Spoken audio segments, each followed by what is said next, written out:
¿Qué tal? Bienvenidos. Vamos a continuar con el tema de la sesión anterior, que hablábamos de los electrodos y su comportamiento respecto a las corrientes farádicas y la polarización de los electrodos.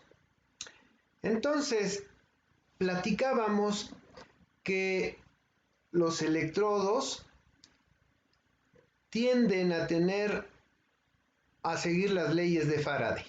Es decir, aquí en esta línea roja vemos el comportamiento ideal que se porta en forma ideal entre los puntos A y el B.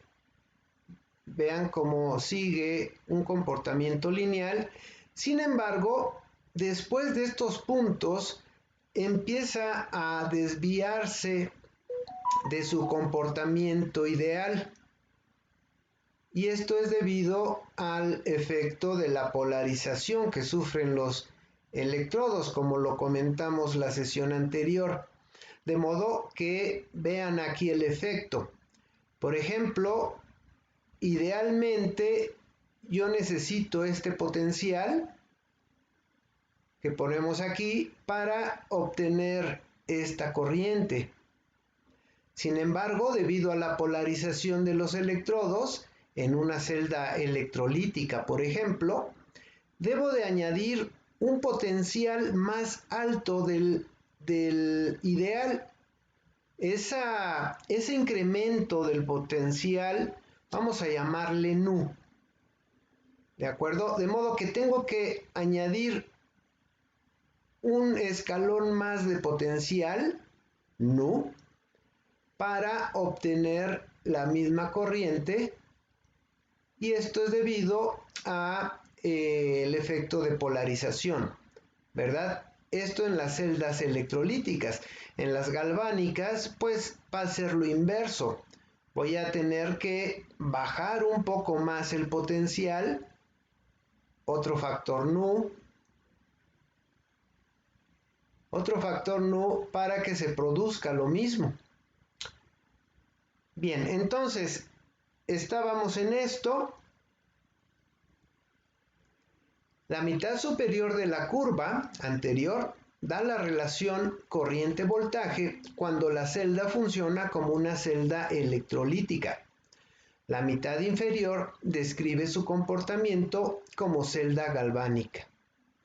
Observe que cuando la polarización se produce en una celda electrolítica, se requiere un potencial mayor que el pronosticado a partir de la recta ideal para alcanzar una corriente dada.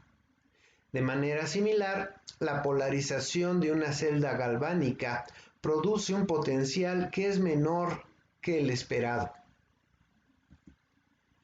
El grado de polarización de un electrodo en una celda electrolítica se mide por el exceso de voltaje o exceso de potencial, nu, que es la diferencia entre el potencial real del electrodo E y el potencial termodinámico o potencial de equilibrio, EQ.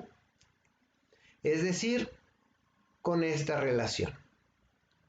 En este caso, nu es el potencial adicional más allá del valor termodinámico necesario para hacer que tenga lugar la reacción a una velocidad apreciable.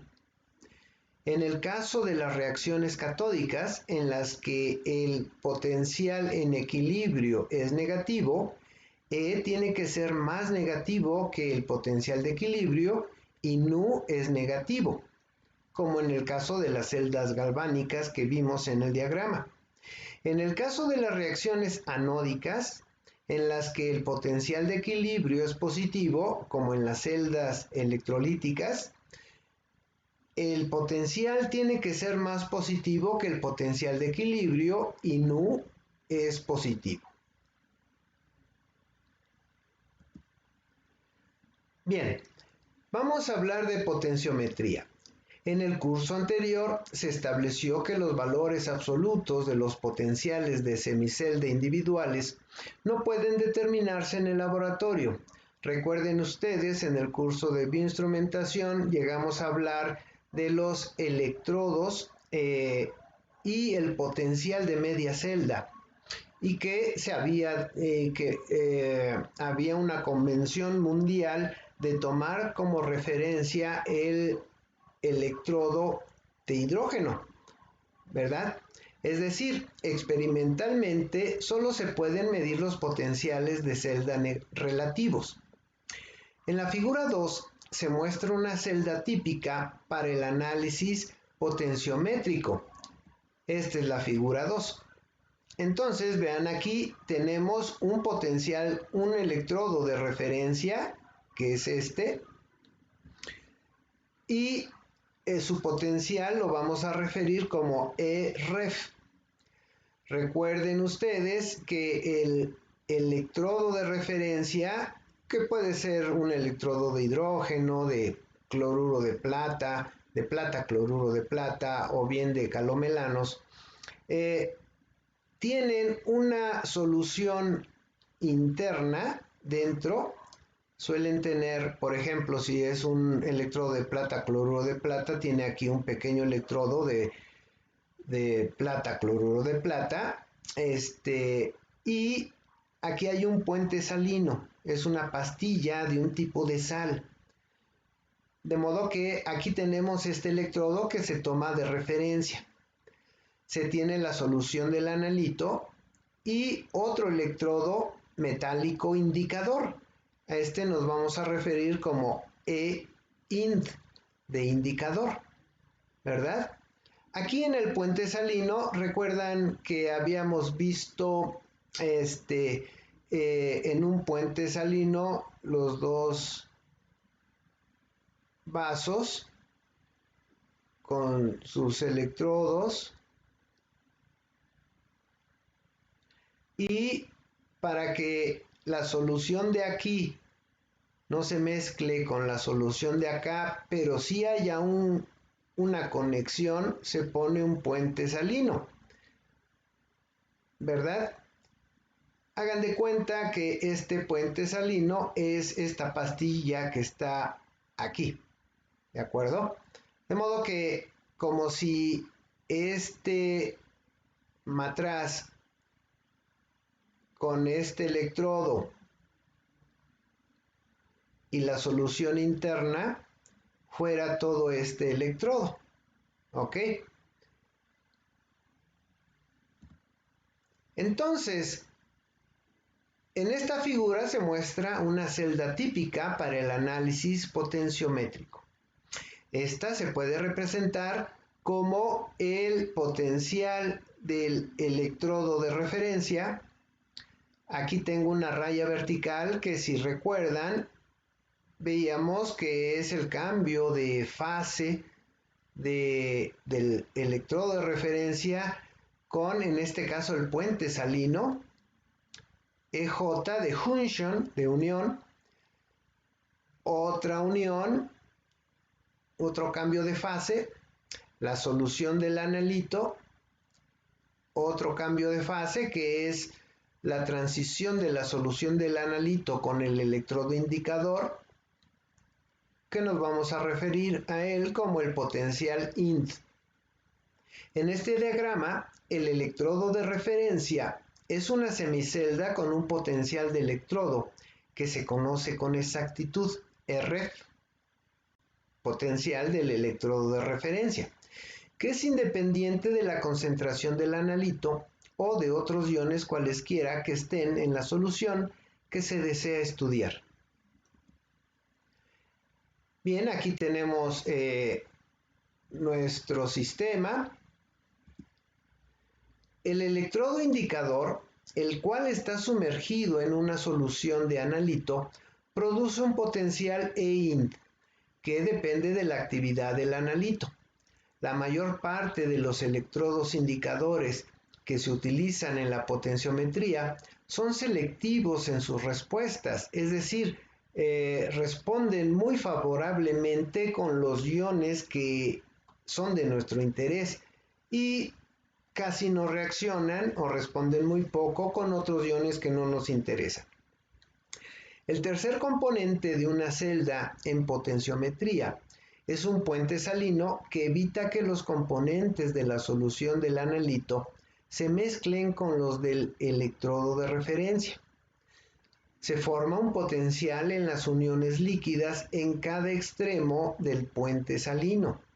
Estos dos potenciales tienden a anularse mutuamente si las movilidades del catión y del anión en la solución del puente en cada extremo son aproximadamente iguales. El cloruro de potasio es un electrolito casi ideal para el puente salino, porque las movilidades del ion potasio y del ion cloro son casi iguales y tienden a cancelarse estos potenciales de unión. Debido a eso, la diferencia de potencial neta en el puente salino, en el potencial de unión, se reduce a unos pocos milivolts o menos. En la mayor parte de los métodos electroanalíticos, el potencial de unión es lo bastante pequeño como para que se le pueda despreciar. En los métodos potenciométricos que se estudian en este curso, el potencial de unión y su incertidumbre pueden ser elementos importantes que limitan la exactitud y precisión de las mediciones. El potencial de la celda que se está estudiando del sistema de la figura anterior, pues sería este. Es decir, el potencial de la celda sería igual a la diferencia de potencial del electrodo indicador menos el de referencia más el potencial de unión del puente salino. El primer término en esta ecuación, el potencial del electrodo indicador, contiene el dato que se está buscando, la concentración del analito. Entonces, para efectuar la determinación potenciométrica de un analito, es necesario medir un potencial de celda, corregir este potencial respecto a los potenciales de referencia y el potencial de unión, y calcular la concentración del analito a partir del potencial del electrodo indicador. Entonces, básicamente es medir este potencial y corregir, y de ahí deducir la concentración equivalente. En términos estrictos, el potencial de una celda galvánica está relacionado con la actividad del analito. Solo a través de una calibración apropiada del sistema de electrodos con soluciones de concentración conocida es factible determinar la concentración del analito. Es decir, primero hay que hacer pruebas con concentraciones conocidas y hacer los ajustes requeridos y ver que coincida la concentración deducida con la real y se va calibrando. Vamos a hablar de los electrodos de referencia. El electrodo de referencia ideal tiene un potencial que es conocido, constante e insensible por completo a la composición de la solución por estudiar. Además, este electrodo debe de ser fuerte y fácil de conectar y debe mantenerse a un potencial constante aun cuando haya alguna corriente neta en la celda. Vamos a ver, por ejemplo, el electrodo de calómel. Los electrodos de referencia de calómel se componen de mercurio en contacto con una solución saturada de cloruro de mercurio. Este es el calomelano, que contiene también una concentración conocida de cloruro de potasio.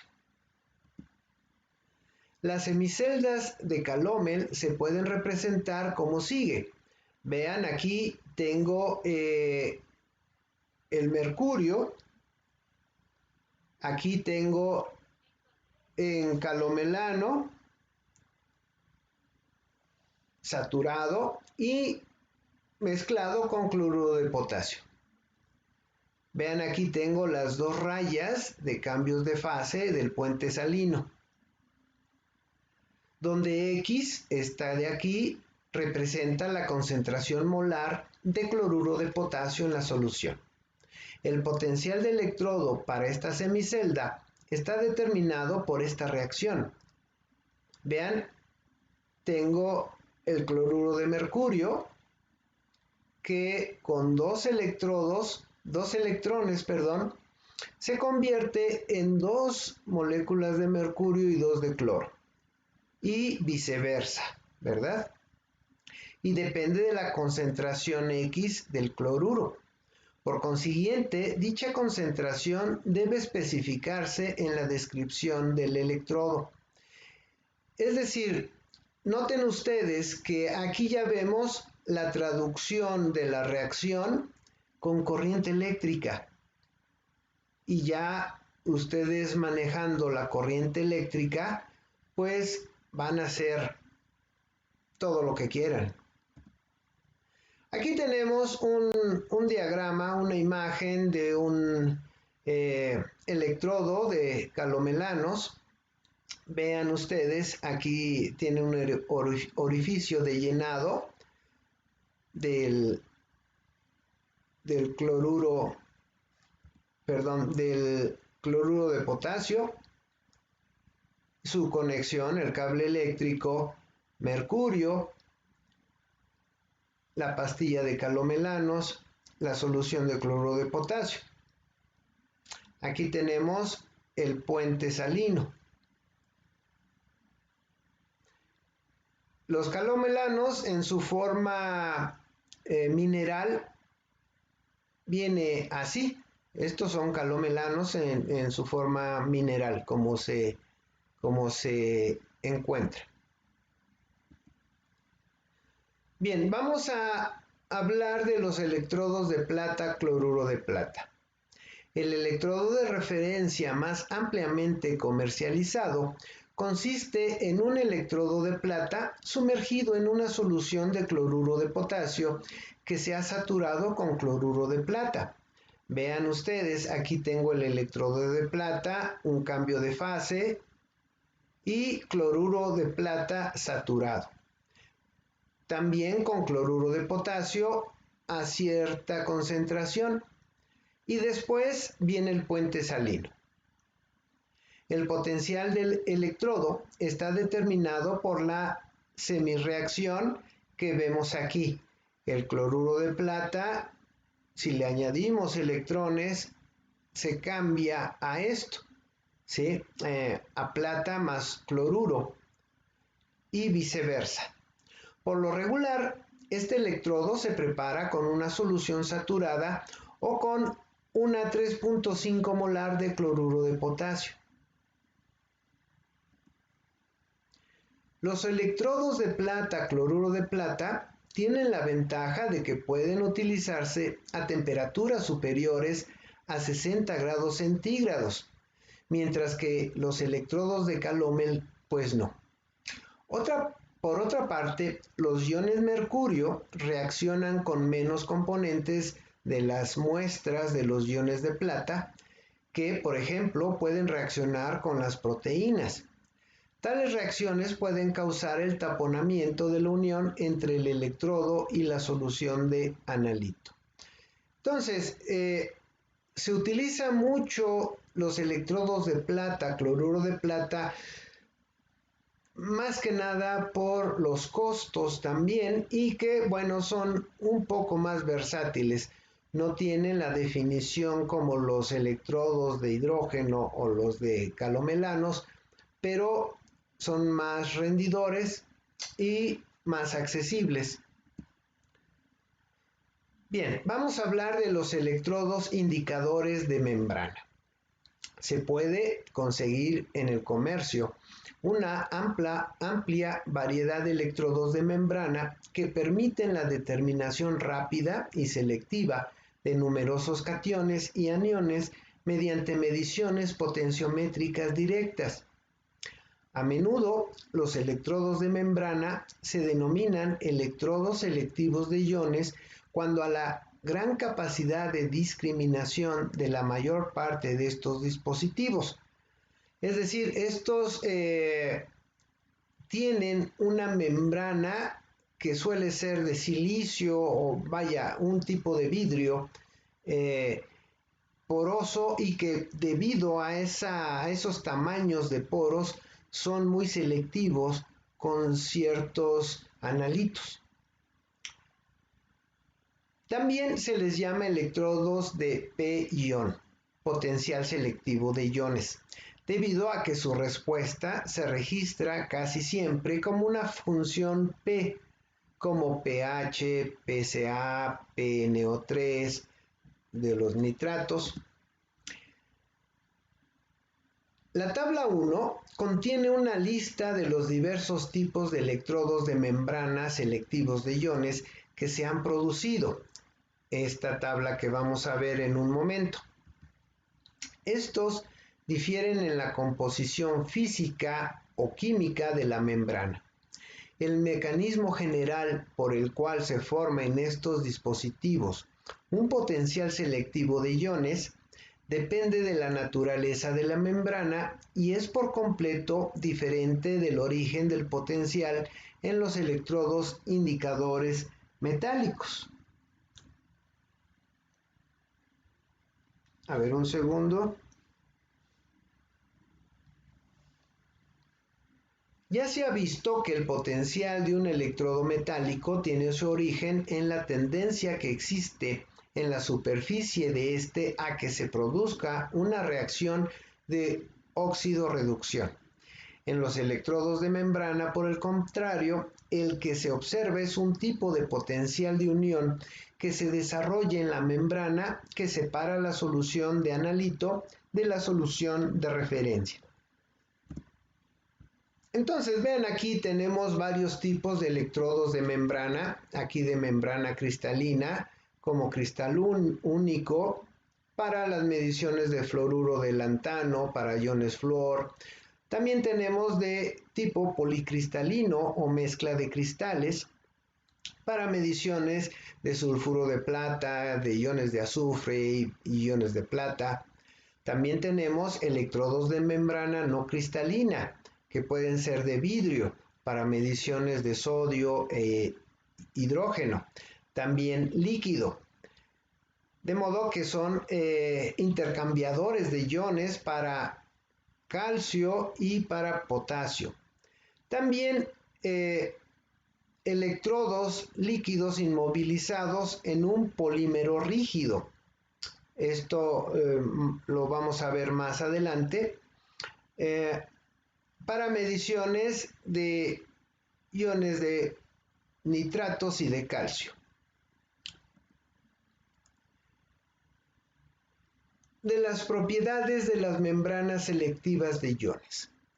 Todas las membranas selectivas de iones, en los electrodos que se muestran en la tabla 1, presentan propiedades comunes que dan origen a su sensibilidad y selectividad hacia ciertos cationes y aniones. Entre estas propiedades están las siguientes. 1.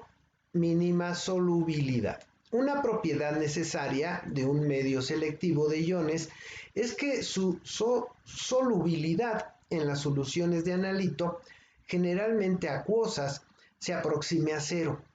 Por consiguiente, muchas membranas están formadas por moléculas grandes o grupos de ellas, como los vidrios de sílice o las resinas poliméricas. Los compuestos inorgánicos iónicos de baja solubilidad, como los haluros de plata, también se pueden convertir en membranas. También, como punto 2, la conductividad eléctrica. Una membrana debe presentar algo de conductividad eléctrica, aunque sea pequeña. En general, esta conducción toma la forma de migración de iones con una sola carga en el interior de la membrana. Como punto 3, la reactividad selectiva con el analito. La membrana o alguna de las especies contenidas en la matriz de la membrana debe ser capaz de unirse en forma selectiva con los iones del analito. Hay 3 tipos de uniones: por intercambio iónico, por cristalización y por complejación. Esto es, reacciones en las que un metal o ion central se une o se compleja, así se dice, con sustancias llamadas ligandos. Los dos primeros son los más comunes y en este curso la atención la vamos a centrar sobre todo en estos dos tipos de unión. De la composición y estructura de las membranas de vidrio. Muchas investigaciones sistemáticas se han dedicado al estudio de los efectos de la composición del vidrio en la sensibilidad de las membranas frente a los protones y otros cationes, y en la actualidad se utiliza una variedad de formulaciones para la fabricación de electrodos. El vidrio Corning 015, por ejemplo, es muy usado en las membranas. Consta casi del 22% de óxido de sodio, 6% de óxido de calcio y un 72% de óxido de silicio. Esta membrana tiene una respuesta específica a los iones hidrógeno hasta un pH de aproximadamente 9. Con valores superiores, el vidrio empieza a dar una cierta respuesta al sodio, al igual que a otros cationes monovalentes. En la actualidad se utilizan otras formulaciones de vidrio en las que se han sustituido en diversos grados los iones de sodio y calcio por iones de bario y litio. Estas membranas tienen una selectividad superior a pH elevados. Y bueno, probablemente algunos de ustedes estén pensando, bueno, estamos viendo varias membranas a base de sílice, de algún tipo de polímeros, etcétera, ¿y para qué? Bueno, aquí viene algo de interés. Los transistores de efecto de campo selectivos de iones. En cursos anteriores, pues ustedes han visto el transistor semiconductor de efecto de campo hecho de óxido metálico, más conocido como los MOSFET, por sus siglas en inglés, que es muy utilizado pues en la electrónica y en muchos circuitos eléctricos, ¿verdad? Como interruptores para controlar el flujo de corriente en diferentes aplicaciones. Uno de los problemas en el empleo de este tipo de dispositivo en los circuitos electrónicos es su gran sensibilidad a las impurezas iónicas en su superficie, por lo que la industria electrónica ha destinado una gran cantidad de dinero y esfuerzo para reducir al mínimo o eliminar dicha sensibilidad con el fin de producir transistores estables. Recuerden ustedes, seguramente lo vieron en algún curso de electrónica cuando vieron los transistores de efecto de campo, que se tiene la oblea de silicio, que vamos a decir es con impurezas N, y tenemos otras zonas que se han dopado con impurezas P, por ejemplo, de esta forma, y otra aquí superior que, bueno, este sería la compuerta, este sería la fuente y este sería el drenaje. Yo creo que sí lo están recordando, ¿verdad? Y que en la manufactura de estos MOSFET, pues suelen tener cuartos súper limpios, porque una motita de polvo, una pelusa diminuta que llegue a caer aquí, ya da el traste con el funcionamiento del MOSFET, ¿verdad? Pero bueno, vamos a seguir en esta línea. A partir de 1970 se ha logrado explotar mucho de la sensibilidad de los MOSFET ante las impurezas iónicas para la determinación potenciométrica selectiva de varios iones. Estos estudios han originado el desarrollo de cierto número de diferentes transistores de efecto de campo selectivos de iones, ISFET por sus siglas en inglés, Ion Selective Field Effect Transistor. La teoría de su sensibilidad selectiva a ciertos iones ya es conocida. Un transistor de efecto de campo selectivo de iones es muy similar en construcción y funcionamiento a un transistor semiconductor de óxido metálico de efecto de campo. El ISFET se diferencia solo en que la variación de la concentración de los iones de interés proporciona el voltaje de compuerta variable para controlar la conductividad del canal. Entonces, vean ustedes, tenemos aquí el MOSFET con sus impurezas, ya sea canal N, canal P, como ustedes quieran, y su compuerta, ¿verdad? Aquí tengo fuente, drenaje, compuerta, pero si ponemos en la compuerta ya uno de los electrodos de las membranas a base de sílice y polímeros que hemos platicado hasta el momento, podemos hacer que la corriente que fluya sea proporcional al analito que deseamos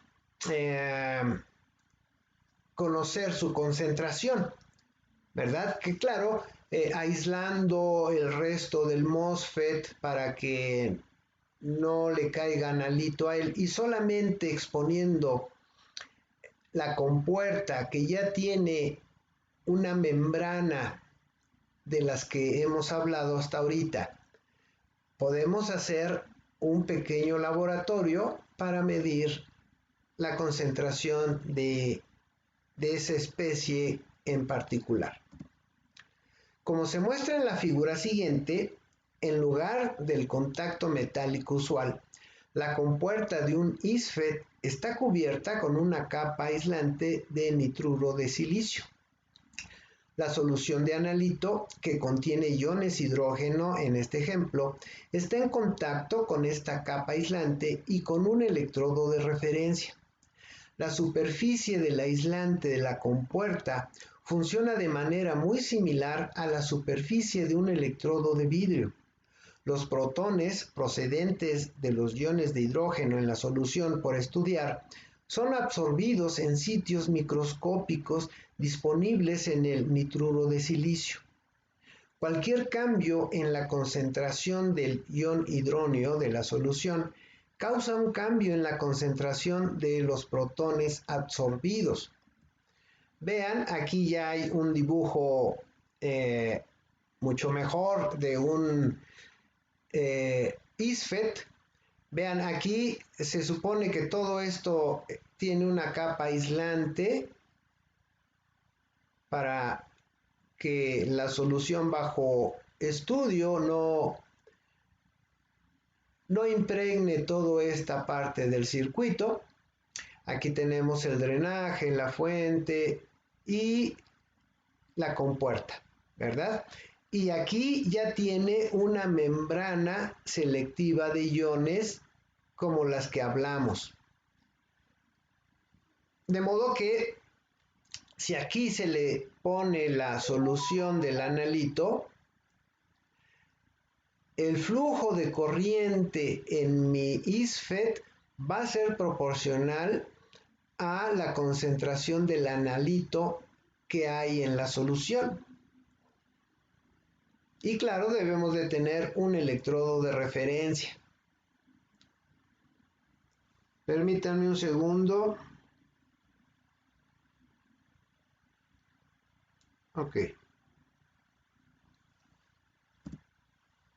Entonces, el cambio en la concentración de los protones absorbidos da origen a un cambio en el potencial electroquímico entre la compuerta y la fuente, lo que a su vez varía la conductividad del canal del ISFET.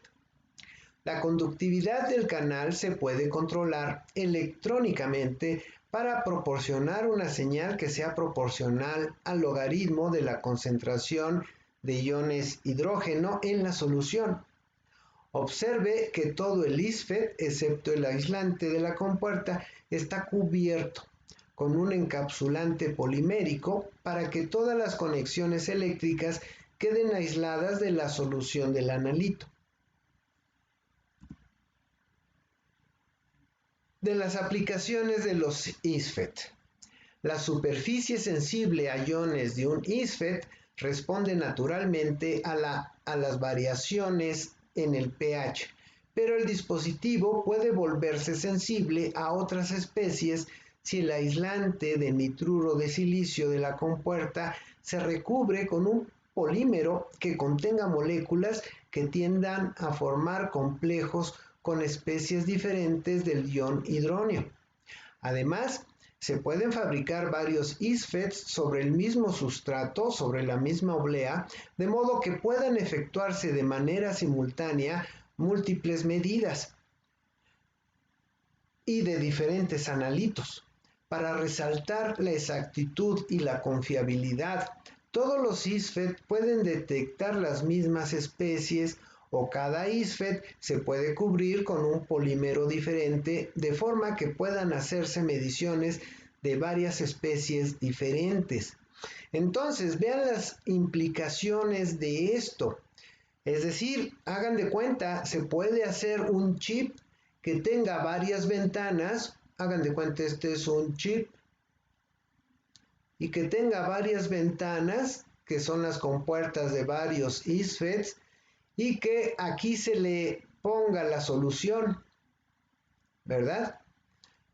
Y de modo que ya este chip con la polarización requerida me arroje las mediciones aproximadas de concentración de diferentes analitos de la solución bajo prueba. De modo que sería un microlaboratorio químico. ¿Ven las repercusiones? Sin embargo, hay problemas hasta el momento debido a la limpieza o los procedimientos de limpieza, que, bueno, se expone a una solución el sistema, pero hay muchos problemas todavía de cómo limpiar las ventanas de todos los ISFETs para hacer otra medición y que no esté contaminada alguna ventana con la solución anterior. Entonces, hay muchos problemas al respecto, porque ya que lleguen a solucionarse esos problemas, pues ahora sí vamos a ver teléfonos inteligentes que con ponerle, no sé, una gota de saliva, de sangre, algo así, aparte de todas las apps que quieran ustedes, nos dé resultados de concentración de diferentes analitos, ¿verdad? Los ISFET tienen ventajas significativas sobre los electrodos de membrana, entre las cuales están la construcción resistente, su pequeño tamaño, son inertes en ambientes agresivos, tienen respuestas rápidas y baja impedancia eléctrica. A diferencia de los electrodos de membrana, los ISFET no requieren hidratación previa a su uso y pueden almacenarse por periodos indefinidos en estado seco. La única desventaja importante de los ISFET, aparte de la deriva, al parecer es que requieren un electrodo de referencia más o menos tradicional. Aparte de la deriva, como aquí comenta, es decir, al igual que podemos dejar a la deriva un pequeño barquito en el mar, que sería a la deriva, pues el barquito va a caminar según el viento, la marea, las olas, etcétera, ¿verdad? Lo equivalente al sistema con el ISFET, que cómo se va a portar el sistema en ambientes húmedos, en ambientes secos, en ambientes cáusticos, en muchos tipos de ambientes, es decir, cómo se va a portar a la deriva. Entonces, ahí también hay muchos estudios al respecto. La investigación continúa en el perfeccionamiento de un par diferencial de ISFET, uno que sea el medidor y otro que le haga de contraelectrodo, uno que sea selectivo del ion del analito y otro que no lo sea. El segundo ISFET de referencia se le llama REFET y se usa un amplificador diferencial para medir la diferencia de voltaje entre el ISFET y el REFET, que es proporcional al potencial del analito de interés. La promesa de un sensor diminuto pero fuerte que se puede usar en diversos medios agresivos y poco comunes se cumple a medida que se resuelven los problemas de los electrodos de referencia. Bien, esta es la última diapositiva, así es. Entonces, vean chicos, la bibliografía, gran parte de lo que hemos visto la he tomado del SCUG. Es un excelente libro, se llama Principios de Análisis Instrumental, que yo les sugiero tenerlo y les va a servir de mucho en el futuro. Y bueno, aparte también Introducción a la Ingeniería Biomédica de Enderle, Blanchard, Broncino, etcétera. Entonces, chicos, eso es todo por hoy. Les agradezco mucho su atención y nos vemos en la siguiente sesión. Muchas gracias.